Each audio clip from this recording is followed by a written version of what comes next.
காஞ்சிபுரம் கோயிலுக்குள்ளே ஏகாம்பரேஸ்வர் கோயிலில் ஒரு சித்தர் இருப்பார். அவர் வந்து எச்சி அவரோட சாப்பிட்ட எச்சி வாங்கிறதுக்கு அத்தனை பேர் இருப்பாங்க. அந்த அவருக்கு மட்டும்தான் ஏகாம்பரேஸ்வர் கோயிலில் சமாதி இருக்குது. பழனியில் வந்து இந்த சாக்கடை சித்தர்ன்னுட்டு சாக்கடைக்குள்ளேயே ஏதோ பண்ணிகிட்டே இருப்பார். அந்த சித்தர் பார்த்துருக்கேன்.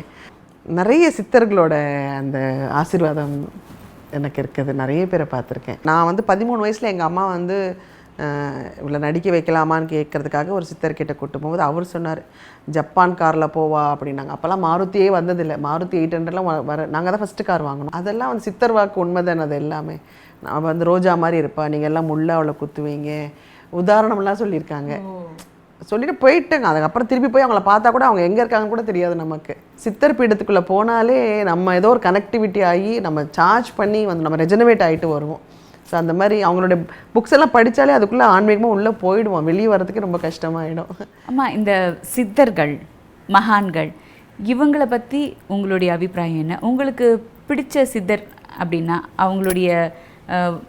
அவங்கள பற்றின விஷயங்கள், உங்களை கவர்ந்த விஷயம், உங்களுக்கு ரொம்ப ஈடுபாடு உள்ள சித்தர்கள் அப்படின்னா யாரெல்லாம் சொல்லுவீங்க?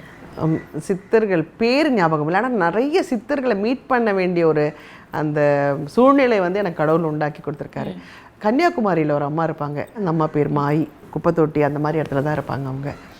அவங்க வந்து நாங்கள் ஒரு படம் ஷூட்டிங் போகும்போது, மலையாள படம் ஒரு படம் ஷூட்டிங் போகும்போது என்னை கூப்பிட்டு இப்படி அவங்கள பார்த்தாலே ஒரு மாதிரி இருக்கும் நமக்கு. அப்படியே தொட்டுட்டு நீ நல்லா இருப்ப, நீ நன்னா வருவ அப்படின்னு சொன்னாங்க. அந்த அம்மா ஒரு வாட்டி அவங்களால பார்க்கவே முடியாதுன்னு சொல்லுவாங்க. அவங்க கல்யாணம் நீங்கள் சொல்கிறது எத்தனை வருஷங்களுக்கு முன்னாடி? நான் சொல்கிறது ஒரு 78, 79ல் சொல்கிறேன் நான். ஆமாம். அதுக்கப்புறமா பார்த்தீங்கன்னா காஞ்சிபுரம் கோயிலுக்குள்ளே ஏகாம்பரேஸ்வர் கோயிலில் ஒரு சித்தர் இருப்பார். அவர் வந்து எச்சி அவரோட சாப்பிட்ட எச்சி வாங்கிறதுக்கு அத்தனை பேர் இருப்பாங்க. அந்த அவருக்கு மட்டும்தான் ஏகாம்பரேஸ்வர் கோயிலில் சமாதி இருக்குது. அவர் நாங்கள் யார் ஷூட்டிங் போகும்போது சக்தி சக்தி அப்படின்ட்டு போவார். அவர் என்னத்துக்கு சொல்கிறாருலாம் தெரியாது. அந்த சித்தர் வந்து பார்க்குறதுக்கே அத்தனை பேர் தவமாக இருப்பாங்க. பென்ஸ் கார்லலாம் வந்துருப்பாங்க. பெரியவரே வந்து அவரை வந்து டிஸ்டர்ப் பண்ணக்கூடாதுன்னு சொல்லுவார். அந்த மாதிரி அவரை பார்த்துருக்கேன் நான். விஸ்ரீ சாமியாரை பார்த்துருக்கேன். அப்புறமா வந்து நிறைய பேர் பொள்ளாச்சியில் இருக்கும்போது அவர் சின்னதாக இருப்பார். அவரை பார்த்துருக்கேன் நான். நிறைய சித்தர்களை பார்த்துருக்கேன். இப்போ பழனியில் வந்து இந்த சாக்கடை சித்தர்ன்னுட்டு சாக்கடைக்குள்ளேயே ஏதோ பண்ணிகிட்டே இருப்பார். அந்த சித்தர் பார்த்துருக்கேன். நிறைய சித்தர்களோட அந்த ஆசீர்வாதம் எனக்கு இருக்குது. நிறைய பேரை பார்த்துருக்கேன். இப்போ நான் யார்கிட்ட பேசணுன்னா கூட அவங்கள அறியாமல் சொல்லுவேன், நான் வந்து சித்தர் டிவோட்டி அப்படின்ட்டுருவாங்க. கனெக்டே ஆகாது, ஆனால் எங்கேயோ இருந்து ஒரு கனெக்ஷன் வந்துடும்.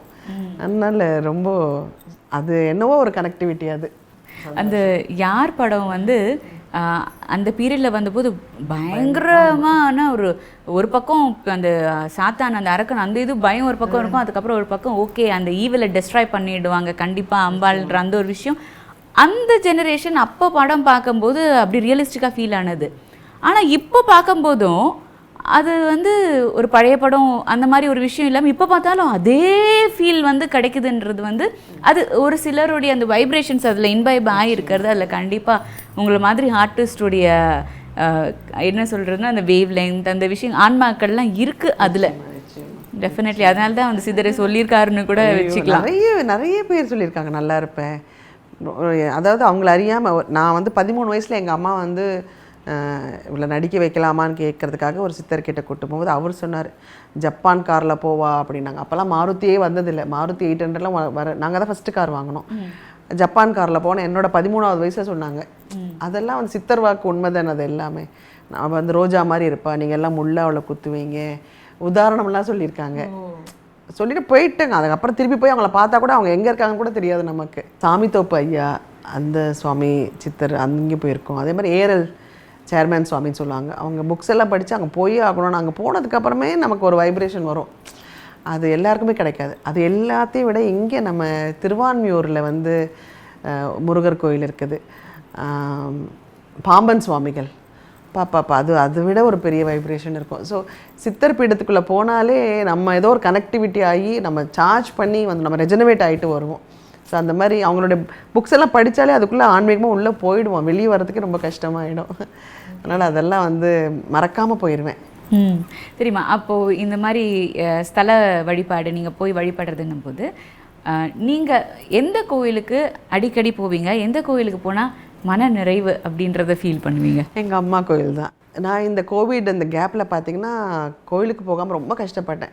எப்போ அவுடோர் போகிறதுக்கு முன்னாடியும் திருவேற்காடு கருமாரியம்மன் கோயிலில் போயிட்டு அம்மா கிட்ட நமஸ்காரம் வாங்கிட்டு தான் போவேன். ஸோ இந்த 4 மாதம் போகாதது எனக்கு ரொம்ப கவலையாக இருந்துச்சு. இந்த கொஞ்சம் தளர்ந்துச்சு அப்படின்னு சொன்னாங்க, ப்ரொடக்ஷன் எல்லாமே, உடனே கிளம்பி போயிட்டேன். அப்போ கூட கோயிலில் சொன்னாங்க எதுக்குமா வந்தீங்கன்னுட்டு. இல்லை எனக்கு அவங்கள பார்க்காம இருக்கவே முடியாது அப்படின்னு போய் அம்மா கிட்ட தரிசனம் வாங்கிட்டு வந்தேன். அப்போ கூட நான் சாமி வேண்டும் போது அவன் அவன் பக்கத்துலேயே இருக்கணும், நான் உனக்கு அடிக்கடி வரணுன்றதுனால தான் எனக்கு இந்த வீடே கிடச்சிது.